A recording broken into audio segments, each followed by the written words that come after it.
Hi everyone. Lawrence, thank you for the beautiful introduction. Thank you for having me here, GDG Montreal.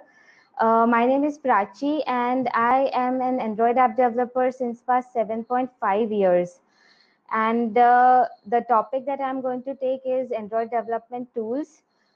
Uh, as a 7.5-year developer, I have explored a lot of cross-platform technologies, but however, Android app development has always been my constant. So, as a matter of fact, to be honest, my first Android code was in Eclipse, and our team was one of the early adapters of Android Studio. So, I'm very proud to say that I know Android Studio since it was, since its beginning days, and I'm always excited to know what new updates Android Studio gives to us every time. So for me it has been an experience like similar to unwrapping a present, when I install or when I upgrade my Android Studio, it's like I want to see what's new going on there. So I'm going to keep my presentation super small, and I'm going to walk you through my presentation. So it's just a 3-slide presentation. The reason I have kept it short is because I want you all to be comfortable with the development documentation, which is very important as a part of being a developer.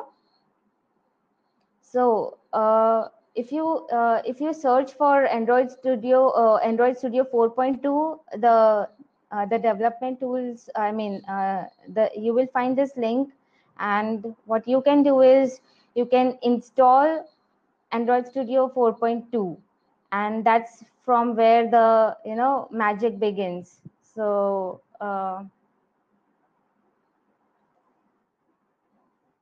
Android Studio 4.2.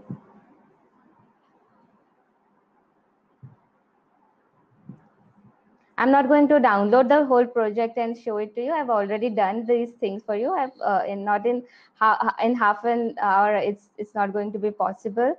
So as you can see, you can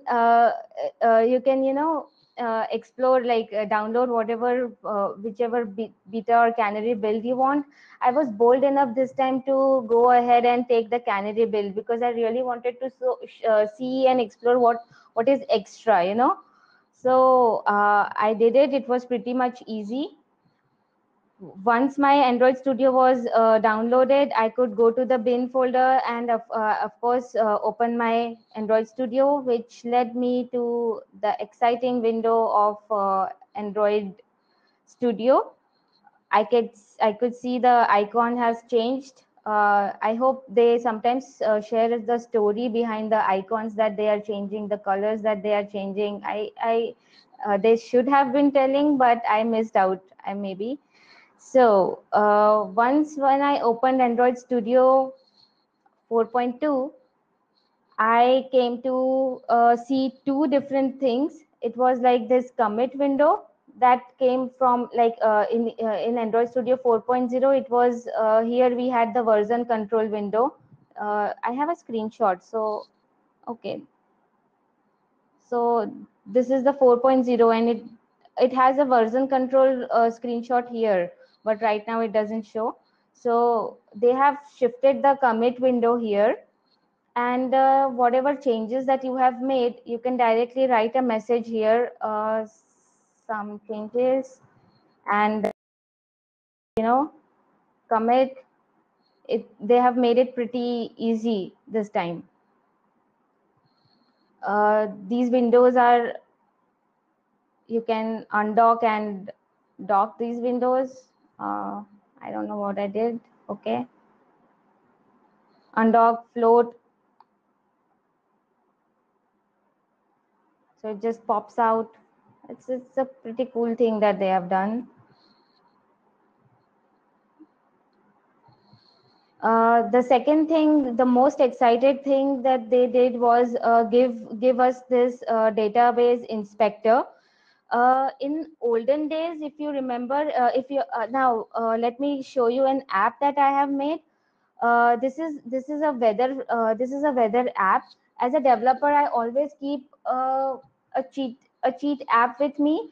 It is there on GitHub. If anybody wants, just ping me or just message Lawrence. They can take it from GitHub. uh, this app has MVVM architecture. It has retrofit. It has everything. I use it as a cheat app whenever I'm giving some interview, or whenever I'm giving conducting a session. This app really helps. I modify it as per my requirements, and today I have modified it for GDG Montreal. So this app, it takes a weather report from weather data from online, and it stores in the cache, and you can see that it is here. So as you can see that the table, initially if I wanted to extract the SQLite data, I would have to go to the device file explorer and then take this data and then go to data. This was the old school thing, and then search for your package name, which takes a lot of time, and then you have to extract it from here, and then you have to open the database from here. It's very exhausting extracting every time. And what if I change the city? Now I'm going to change my city, and I would want you to look. So they have given this live updates thing.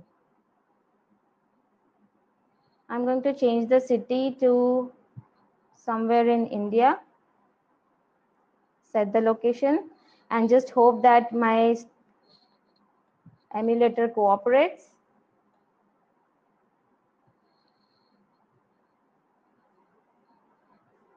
So I want you to look at this temperature. I'm going to refresh it on my app. Oh, there is a debug point going on. Okay.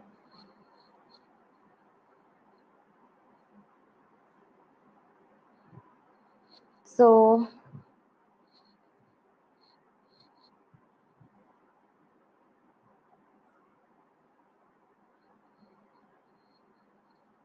suddenly my emulator decided to quit on me, but that's because in the debug mode, I shouldn't be putting any debug points. That's why. But otherwise, in the normal days, it changes the whole database from here. So it is very cool.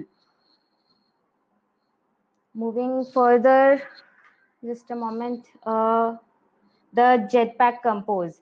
So as I told you that I have always been into cross-platform coding as well, and I was lucky enough to go through a project in Dart, in Flutter, and go through Dart. So the concept of Jetpack Compose was not new to me. It was something like composing a whole uh, layout for myself. So I could get the idea because Dart was similar sort of things for it. It has the scaffold, it has everything. So Android Studio 4.2, it supports this scaffolding. They have this sample application called as Jet News. So you can just download it from GitHub and start exploring it. If you try to open the application in Studio 4.0, or yesterday we had a new update, so it still says that you have to go to Studio 4.2 or newer. So that is something really new, and you should try if you want to get head on with Android Studio. So as an Android app developer, we have a habit of taking the layout to the design level as well as coding level. So they have enabled this for us. I want to see if it is the same for Flutter, but right now we are not going to talk about Flutter. It's all Android. So as you can see, they have a code window, split window, and design window, and here you can change the stuff whatever you want to write, and see the difference and refresh. Takes a little bit time and resources, but then you can see everything is going on here. So it really goes very handy, you know. It's nice that they have done it, because being an app Android app developer, I would want to see the changes whatever I am making, and because there are a lot of devices to support. So this feature really comes handy, and it is in 4.2, so I loved it. The second, let's see if my Android database starts working.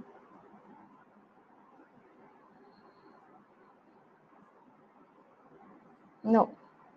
However, you could see, getting back to that database thing, because this database inspector shut down. There is this query window where you can, whenever the table appears here in the debug mode, you can just write your queries and select maybe some table, maybe some column name, and from table something, and if you run the query, then the results come here. So it's pretty handy. You don't have to switch to the SQLite editor, or you don't have to switch your apps now. In the debug mode, if you're running your app and if it is storing anything in the database, it will, you know, it will give you all the leverage that you want. Jumping back, I want to talk about inbuilt emulator.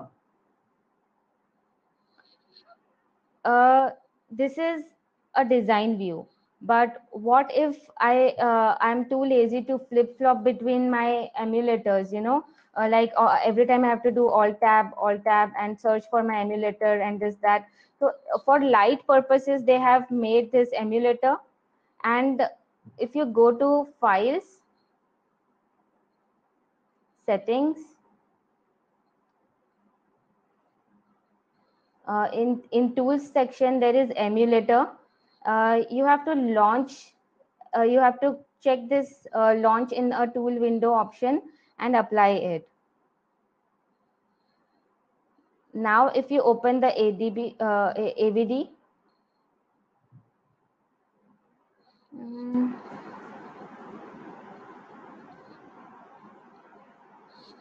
is it already open? Yeah, it's already open. So I'm going to pick up another emulator for me, and it's going to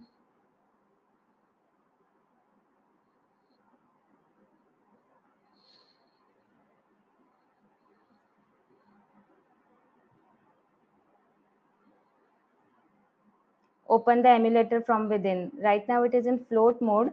Let me show you how it looks. Dock.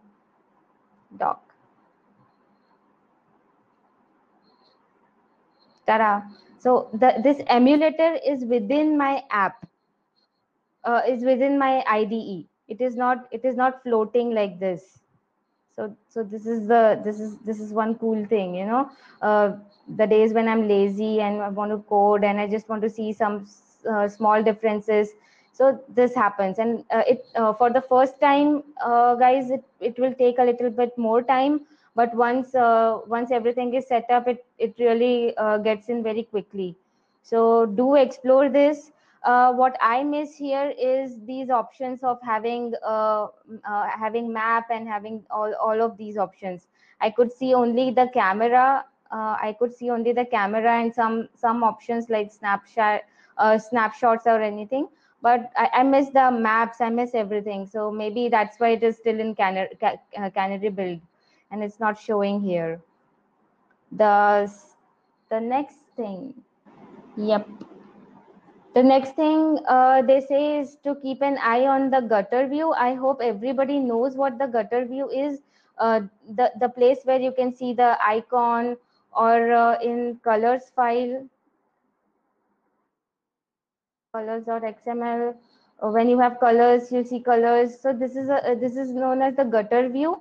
They claim that for daggers, for dagger APIs, they have made some new icons, so that, you know, it is easier for us to detect the dependency injections. I do not have dagger in this project right now, but I hope I get it someday, and I'll be able to show it to you. but keep an eye on this. There could be some new things and new upcoming things going on.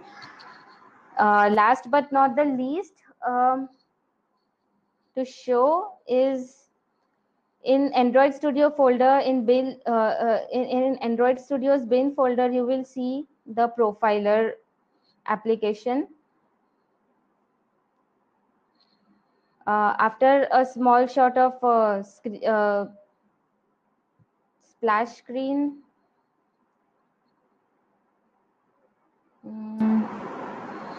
it's coming there.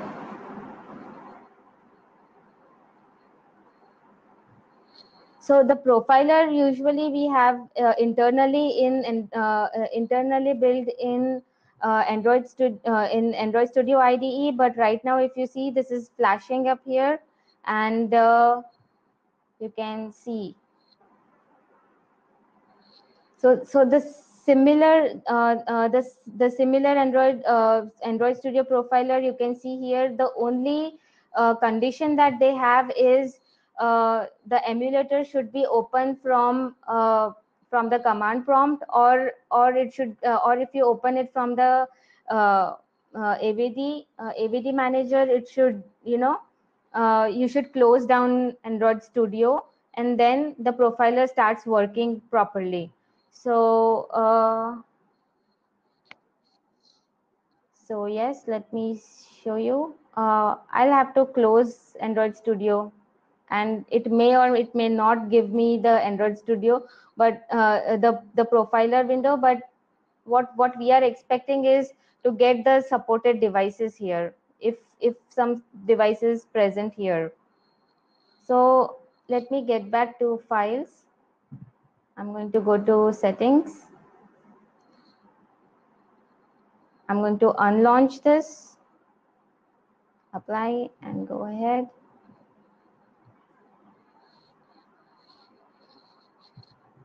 Stop the emulators.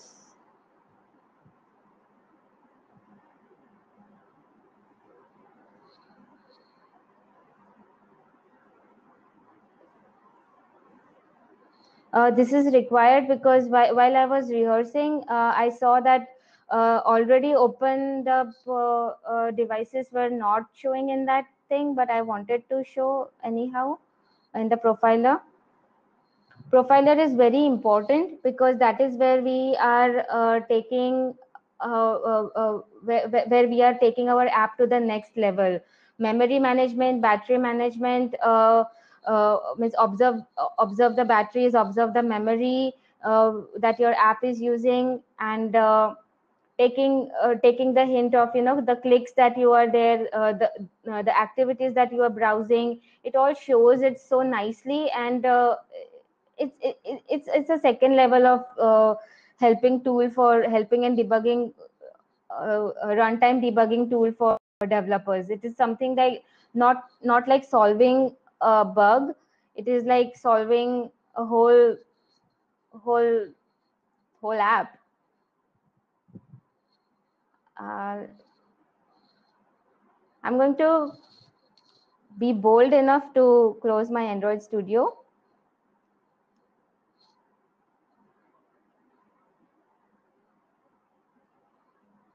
Go away.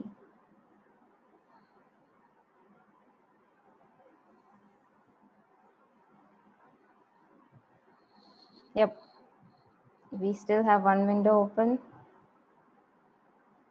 Go away. Exit.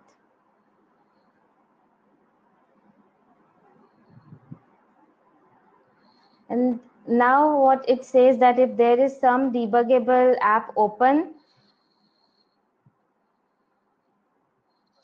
it doesn't show.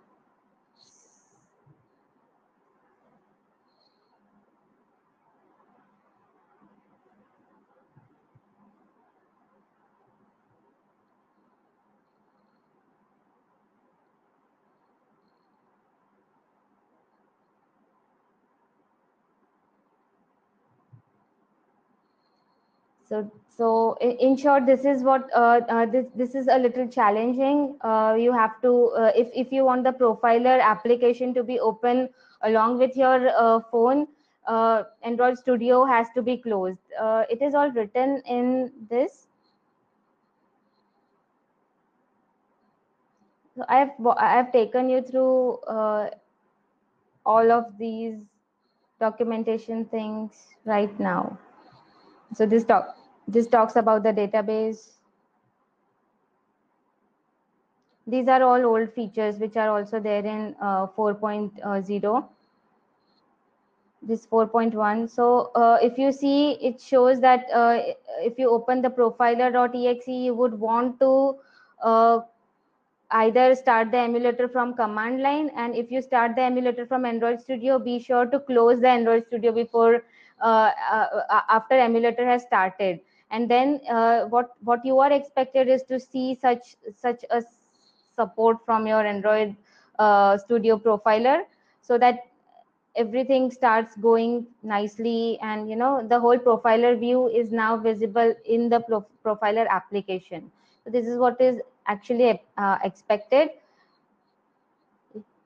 You can see all the sessions. It's a normal thing that we developers do usually for the best performance to give. And let me see if we have some support. Yay, we do have. Oh, got it.